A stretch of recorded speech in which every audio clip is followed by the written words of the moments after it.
ഇത് നമ്മള് നല്ല ഹെൽത്തി ആയിട്ടുള്ള കുട്ടികൾക്കൊക്കെ ഉണ്ടാക്കി കൊടുക്കാൻ വേണ്ടിയിട്ട് പറ്റിയ അധികം ഓയിലൊന്നും ചേർക്കാണ്ടുള്ള ഒരു പലഹാരമാണ് നമ്മൾ റെഡിയാക്കിയിട്ട് എടുക്കുന്നത്. ഇത് നമ്മൾ അരിപ്പൊടി പിന്നെ കുറച്ച് ഗോതമ്പ് പൊടി ശർക്കരയൊക്കെ ചേർത്തിട്ടാണ് റെഡിയാക്കിയിട്ട് എടുക്കുന്നത്. അപ്പോൾ നിങ്ങൾ ട്രൈ ചെയ്ത് നോക്കിയിട്ട് ഫീഡ്ബാക്ക് പറയാൻ വേണ്ടിയിട്ട് മറക്കരുത് കേട്ടോ. ഇതായിരുന്നാലും ഇതിലേക്ക് നമുക്ക് ഒരുപാട് സാധനങ്ങളൊന്നും ആവശ്യമൊന്നുമില്ല. നമ്മുടെ അടുക്കളയിലുള്ള സാധനങ്ങൾ വെച്ചിട്ട് ഹെൽത്തി ആയിട്ടുള്ള ഒരു സ്നാക്ക് റെസിപ്പി. പിന്നെ നമ്മൾ മിയാ കിച്ചണിൽ ലാസ്റ്റ് അപ്ലോഡ് ചെയ്തിട്ടുണ്ടായിരുന്നത് ചിക്കൻ കറിയുടെ റെസിപ്പി ആയിരുന്നു ചെയ്തിട്ടുണ്ടായിരുന്നത്. അതായിരുന്നാലും ഒരു വെറൈറ്റി ആയിട്ടുള്ള ഒരു ചിക്കൻ കറിയാണ്. അപ്പോൾ നിങ്ങൾ ആ വീഡിയോ കാണാത്തവരുണ്ടെന്ന് വെച്ചിട്ടുണ്ടെങ്കിൽ ആ വീഡിയോ കൂടിയിട്ട് കാണാൻ വേണ്ടിയിട്ട് മറക്കരുത് കേട്ടോ. പിന്നെ നിങ്ങൾ ഈ എന്തെങ്കിലുമൊക്കെ ചിക്കൻ കറി വെക്കുന്നുണ്ടെന്ന് വെച്ചിട്ടുണ്ടെങ്കിൽ അതേപോലെ ട്രൈ ചെയ്ത് നോക്കാം. അത് ചപ്പാത്തിയുടെ അപ്പത്തിൻ്റെ കൂടെ ചോറിൻ്റെ കൂടെ എന്തിൻ്റെ കൂടെ കഴിക്കാനാണെങ്കിലും നല്ല ടേസ്റ്റി ആയിട്ടുള്ള ഒരു ചിക്കൻ കറിയാണ്. പിന്നെ നിങ്ങളെല്ലാവരും സുഖമായിട്ടിരിക്കുന്നത് വിചാരിക്കണം. ഇവിടെയും ഞങ്ങളെല്ലാവരും സുഖമായിട്ടിരിക്കണം. വേറെ പ്രത്യേകിച്ച് വിശേഷങ്ങളൊന്നുമില്ല. ഇനി വിശേഷങ്ങളൊക്കെ ആയിട്ട് നമുക്ക് വീക്കെൻഡ് വ്ളോഗായിട്ട് വരാം. അപ്പോൾ നമുക്കിട്ട് സമയങ്ങൾ തന്നെ നമ്മുടെ പലഹാരം നമുക്ക് റെഡിയാക്കിയിട്ട് എടുക്കാം. അപ്പോൾ ഇത് റെഡിയാകാൻ വേണ്ടിയിട്ട് നമുക്ക് കുറച്ച് ശർക്കരപ്പാനി ആവശ്യമുണ്ട്. അപ്പോൾ നമുക്ക് ഫസ്റ്റ് നമുക്ക് ശർക്കര ഒന്ന് കുറച്ച് വെള്ളം ഒഴിച്ചിട്ട് ശർക്കര അലിയിച്ചിട്ട് നമ്മൾ അരിച്ചിട്ട് എടുക്കില്ലേ. അപ്പോൾ നമുക്ക് ശർക്കര നമുക്കൊന്ന് അലിയിക്കാൻ വേണ്ടിയിട്ട് വയ്ക്കാം. അപ്പോൾ ഞാനിവിടെ ഒരു 50 ഗ്രാം ശർക്കരയാണ് എടുത്തേക്കുന്നത്. ഇതൊരു പാത്രത്തിലേക്ക് ഇടാം. സാധാരണ നമ്മൾ ശർക്കര അലിയിച്ചിട്ട് എടുക്കില്ലേ, ഇതിലേക്ക് ഒരു 1/4 കപ്പ് വെള്ളം. ഇനി തീ ഓണാക്കട്ടെ. ഈ ശർക്കര ഈ വെള്ളത്തിൽ നന്നായിട്ടൊന്ന് അരിഞ്ഞ് വരണം, സാധാരണ നമ്മൾ ചെയ്യുന്ന പോലെ. അപ്പോൾ നമ്മുടെ ശർക്കര ഇവിടെ ഇരുന്നിട്ട് അലിഞ്ഞ് വരട്ടെ. അപ്പോൾ നമുക്ക് ഇതിലേക്കുള്ള മിക്സിങ് റെഡിയാക്കിയിട്ട് എടുക്കാം. അപ്പോൾ അത് ഞാനിവിടെ ചെറുതായിട്ടൊന്ന് തീ കുറച്ച് വെച്ചിട്ടുണ്ട്. അപ്പോൾ ഈ മിക്സിങ് നമുക്ക് റെഡിയാക്കാം. അപ്പോൾ ഞാനിവിടെ 3/4 കപ്പ് അരിപ്പൊടിയാണ് എടുത്തേക്കുന്നത്. അത് വറുത്ത അരിപ്പൊടിയോ വറുക്കാത്ത അരിപ്പൊടി ഏത് അരിപ്പൊടിയായിരുന്നാലും കുഴപ്പമില്ല. ഞാനിവിടെ 250 ml മെഷീൻ കപ്പിലാണ് എടുത്തേക്കുന്നത്. മെഷീൻ കപ്പ് ഇല്ലെങ്കിലും കുഴപ്പമില്ല, നിങ്ങൾ സാധാരണ ഗ്ലാസ്സിലോ കപ്പിലോ ഇതിലാന്ന് വെച്ചിട്ടുണ്ടെങ്കിൽ അളവെടുക്കാം. 3/4 കപ്പ് അരിപ്പൊടി. ഇത് ഞാനിവിടെ കടയിൽ നിന്ന് റെഡിമെയ്ഡായിട്ട് വാങ്ങുന്ന അരിപ്പൊടിയാണ് എടുത്തേക്കുന്നത്. പിന്നെ 1/2 കപ്പ് ഗോതമ്പ് പൊടി, ആ സെയിം കപ്പിൽ തന്നെ. ഒരു 2 നുള്ള് ഉപ്പ്. ഇതിലേക്ക് ടേസ്റ്റിന് വേണ്ടിയിട്ട് കുറച്ച് ഏലക്കായ, അത് നിങ്ങൾക്ക് വേണമെന്ന് വെച്ചിട്ടുണ്ടെങ്കിൽ ചേർക്കാം.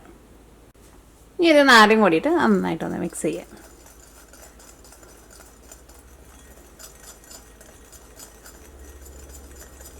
അപ്പോൾ നമ്മുടെ ശർക്കരയുടെ വെള്ളത്തിൽ അരിഞ്ഞിട്ടുണ്ട് കേട്ടോ. ഞാനിവിടെ തീ ഓഫ് ചെയ്ത് വെച്ചിട്ടുണ്ട്. അപ്പോൾ ഇതെല്ലാവരും കൂടിയിട്ട് നന്നായിട്ട് മിക്സ് ആയിട്ടുണ്ട്.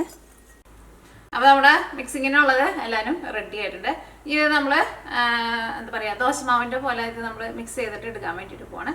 അപ്പോൾ നമ്മൾ ശർക്കരപ്പാനി നേരത്തെ കൂട്ടിയിട്ട് റെഡിയാക്കിയിട്ട് വെച്ചിട്ടില്ല, ഈ ശർക്കരപ്പാനി ഇതിലേക്ക് ഒഴിച്ചിട്ടാണ് ഇത് നമ്മൾ മിക്സ് ചെയ്യാൻ വേണ്ടിയിട്ട് പോകുന്നത്. നമ്മുടെ ശർക്കരപ്പാനി ഞാനിവിടെ അരിച്ചെടുത്തിട്ടുണ്ട്. ഇനി ഇത് നമുക്ക് ഇതിലേക്ക് ഒഴിക്കാം. ഒന്ന് പതുക്കെ ചൂടാറി കഴിഞ്ഞിട്ട് ഒഴിച്ചാൽ മതി കേട്ടോ. നല്ല ചൂടോട് കൂടിയിട്ട് ഒഴിക്കണ്ടേ. ഒഴിക്കാൻ നന്നായിട്ടൊന്ന് മിക്സ് ചെയ്യാം. ഇവിടെ നമ്മളിതൊരു ദോശമാവിൻ്റെ ഒരു പരുവത്തിൽ വേണം മിക്സ് ചെയ്തിട്ട് എടുക്കാൻ വേണ്ടിയിട്ട്. ഇങ്ങനെ മിക്സ് ചെയ്ത് കഴിഞ്ഞിട്ട് ഇതിപ്പോൾ കുറച്ച് തിക്കായിട്ടല്ലേ വന്നിരിക്കുന്നത്. നമുക്ക് സെപ്പറേറ്റ് അതനുസരിച്ചിട്ട് വെള്ളം ചേർത്തിട്ട് മിക്സ് ചെയ്തിട്ട് എടുക്കാം. സാധാരണ വെള്ളം.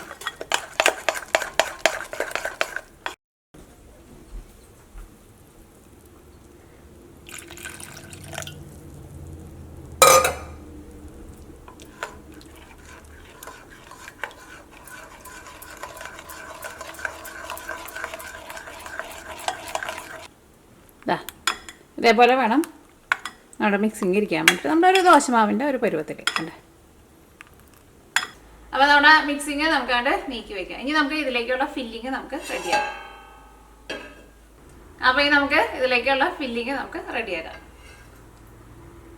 അപ്പോൾ നിങ്ങൾ അരിപ്പൊടി എടുക്കുമ്പോൾ വറുത്ത അരിപ്പൊടിയോ വറുക്കാത്ത അരിപ്പൊടിയോ ഏത് അരിപ്പൊടിയായിരുന്നാലും കുഴപ്പമില്ല കേട്ടോ. 1/2 കപ്പ് അരിപ്പൊടി, സാധാരണ നമ്മൾ മറ്റേതിലേക്ക് എടുത്തേക്കണം സെയിം അരിപ്പൊടി തന്നെ. വറുത്ത അരിപ്പൊടിയോ വറുക്കാത്ത അരിപ്പൊടി ഏത് അരിപ്പൊടി ആയിരുന്നാലും കുഴപ്പമില്ല. ഈ സെയിം കപ്പിൽ തന്നെ 1 കപ്പ് പാൽ, അത് തേങ്ങാപ്പാൽ വേണമെന്ന് വെച്ചിട്ടുണ്ടെങ്കിൽ തേങ്ങാപ്പാൽ ചേർക്കാം, പശുമ്പാൽ വേണമെന്ന് വെച്ചിട്ടുണ്ടെങ്കിൽ പശുമ്പാൽ ചേർക്കാം. അപ്പോൾ 1 കപ്പ് പാൽ. ഇനി അതിലേക്ക് 1/2 കപ്പ് വെള്ളം, സാധാരണ വെള്ളം.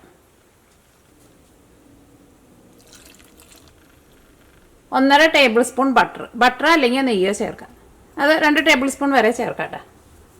ഇനി നിങ്ങൾക്ക് കുറച്ചുകൂടി കൂടുതൽ വേണമെന്ന് വെച്ചിട്ടുണ്ടെങ്കിൽ 3 ടേബിൾ സ്പൂൺ ആയിരുന്നാലും കുഴപ്പമില്ല. 2 ടേബിൾ സ്പൂൺ പഞ്ചസാര.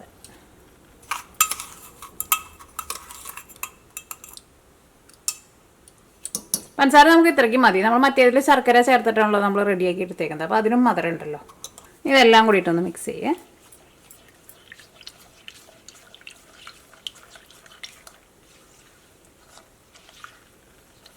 ഇനി തീ ഓണാക്കാം.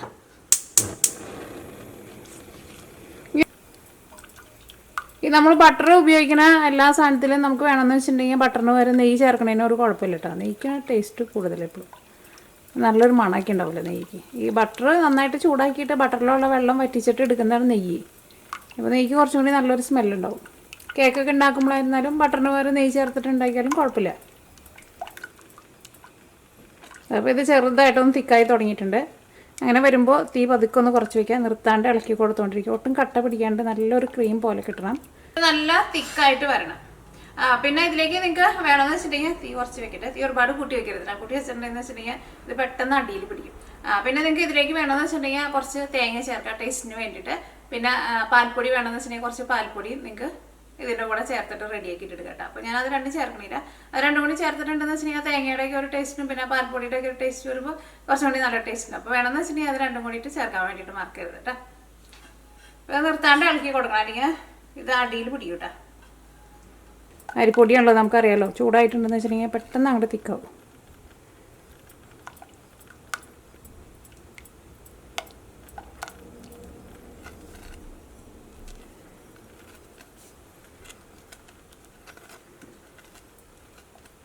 ഈ സൈഡിലൊക്കെ ഇങ്ങനെ പിടിച്ചിട്ട് പിന്നെ അത് കരിഞ്ഞ പോലെ ഒന്നും വരരുത് കേട്ടോ. നല്ല വെള്ള കളറിൽ കിട്ടണം നമുക്ക്. അപ്പോൾ ഞാനിവിടെ ലോ ഫ്ലെയിമിലാണ് വെച്ചേക്കുന്നത്. കാരണം ഇത് പെട്ടെന്ന് അങ്ങോട്ട് തിക്കാവാൻ വേണ്ടിയിട്ട് തുടങ്ങി. ഒന്നുകൂടി ഒന്ന് തിക്കായിക്കോട്ടെ. തീ എന്തോരം കുറച്ച് വയ്ക്കാമോ അത്രയ്ക്ക് കുറച്ചിട്ടാണ് വെച്ചേക്കുന്നത്. അപ്പോൾ നമ്മളിതിങ്ങനെ ഇളക്കുമ്പോൾ നോക്കി പാത്രത്തിൻ്റെ അടിഭാഗം നമുക്ക് കാണാൻ വേണ്ടിയിട്ട് പറ്റുന്നുണ്ട്. നല്ല തിക്കായിട്ടുണ്ട്. ഭയങ്കരമായിട്ട് അങ്ങനെ കട്ടയാവാൻ വേണ്ടിയിട്ട് നിൽക്കണ്ട. ഇനി നമുക്ക് തീ ഓഫ് ചെയ്യാം. തീ ഓഫ് ചെയ്താലും കുറച്ച് നേരം ഒന്ന് ഇളക്കി കൊടുക്കണം കേട്ടോ. ഇതിലേക്കുള്ള ഫില്ലിങ്ങും റെഡി ആയിട്ടുണ്ട്. ഇനി നമുക്ക് ഒരു പാൻ വെച്ചിട്ട് ചൂടാക്കാം. അപ്പോൾ ഇത് റെഡിയാക്കാൻ വേണ്ടിയിട്ട് പോകണം. അപ്പോൾ അതിന് വേണ്ടിയിട്ട് നമ്മുടെ പാൻ നന്നായിട്ട് ചൂടായിട്ടുണ്ട്.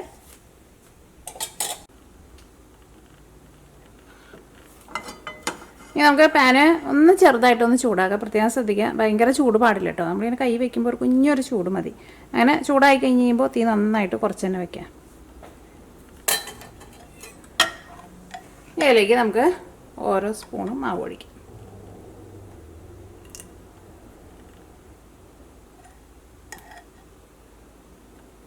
ഇച്ചിയും കൂടി ഒഴിക്കാം. ഇപ്പോൾ പാന് നല്ല ചൂടായിട്ടിരിക്കുകയെന്ന് വെച്ചിട്ടുണ്ടെങ്കിൽ നമ്മളിത് ഒഴിച്ച വഴിക്ക് തന്നെ പാനിലിരുന്നിട്ട് അങ്ങോട്ട് കട്ട പിടിക്കും. പിന്നെ നമുക്കിങ്ങനെ ചിറ്റിക്കാൻ വേണ്ടിയിട്ട് പറ്റില്ല. ഇത് ഈ പതുക്കെ ഒന്ന് കൂട്ടി വെച്ചോ. ചെറിയ തീയിലിരുന്നിട്ട് ഇത് റെഡി ആയിട്ട് വരട്ടെ. അപ്പോൾ അതിൻ്റെ മോൾ ഭാഗമൊക്കെ വെന്തിട്ടുണ്ട്. അടിയിലായിരുന്നാലും ഒരു നല്ലൊരു ഗോൾഡൻ കളർ വരണം കേട്ടോ. ഇനി നമുക്ക് ഇതിലേക്ക് നമ്മൾ ഫില്ലിങ് റെഡിയാക്കിയിട്ട് വെച്ചിട്ടില്ലേ, ഫില്ലിങ് ഇടാം. അതേപോലെ ഇങ്ങനെ കുറച്ചൊന്ന് ഇറക്കിയിട്ട് വെച്ചോട്ടോ. ഫില്ലിങ് അത്യാവശ്യം നന്നായിട്ട് വെച്ച് കൊടുക്കാം.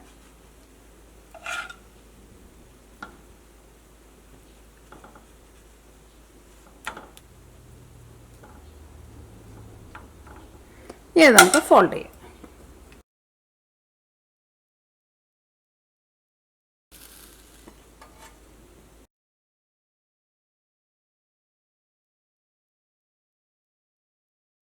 ഇതാ, ഇത് നമുക്കൊരു പാത്രത്തിലേക്ക് പാർത്താം.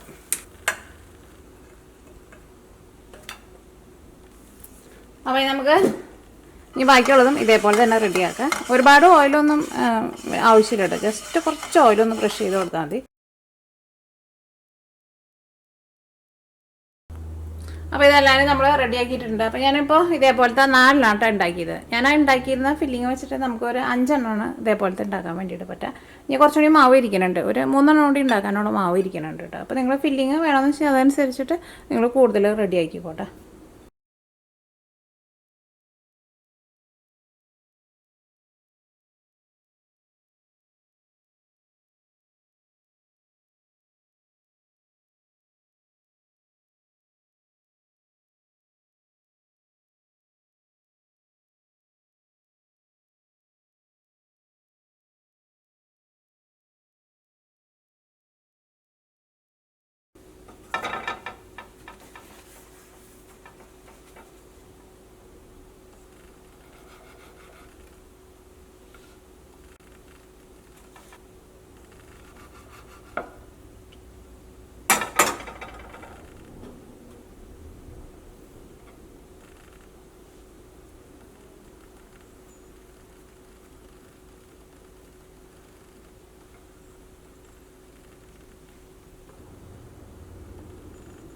നിങ്ങൾക്ക് വേണമെന്ന് വെച്ചിട്ടുണ്ടെങ്കിൽ ഫ്രിഡ്ജിൽ വെച്ചിട്ടൊന്ന് തണുപ്പിച്ചിട്ട് കഴിക്കുക. അല്ലെങ്കിൽ സാധാരണ റൂം ടെമ്പറേച്ചറിലായാലും കുഴപ്പമൊന്നുമില്ല. വേണമെന്ന് വെച്ചിട്ടുണ്ടെങ്കിൽ ഫ്രിഡ്ജിൽ വെച്ചിട്ടൊന്ന് തണുപ്പിച്ചിട്ട് വേണമെന്ന് വെച്ചിട്ടുണ്ടെങ്കിൽ അങ്ങനെ വേണമെങ്കിൽ അങ്ങനെയും കഴിക്കാം. അപ്പോൾ അങ്ങനെ നമ്മുടെ പലഹാരം റെഡി ആയിട്ടുണ്ട്. റെഡി ആക്കിയിട്ട് എടുക്കാൻ വേണ്ടിയിട്ട് നല്ല എളുപ്പമല്ലേ? കുട്ടികൾക്കൊക്കെ എന്തായിരുന്നാലും നല്ല ഇഷ്ടമാവും. അപ്പോൾ നിങ്ങൾ ട്രൈ ചെയ്ത് നോക്കിയിട്ട് ഫീഡ്ബാക്ക് പറയാൻ വേണ്ടിയിട്ട് മറക്കരുത് കേട്ടോ. അപ്പോൾ നമുക്ക് നാളെ വേറൊരു പുതിയ റെസിപ്പി ആയിട്ട് വരാം. നമ്മുടെ സ്വർണ്ണ മുട്ട ഇടുന്ന നമ്മുടെ സുന്ദരി കോഴിയും അവിടെ ഉണ്ട് കേട്ടോ.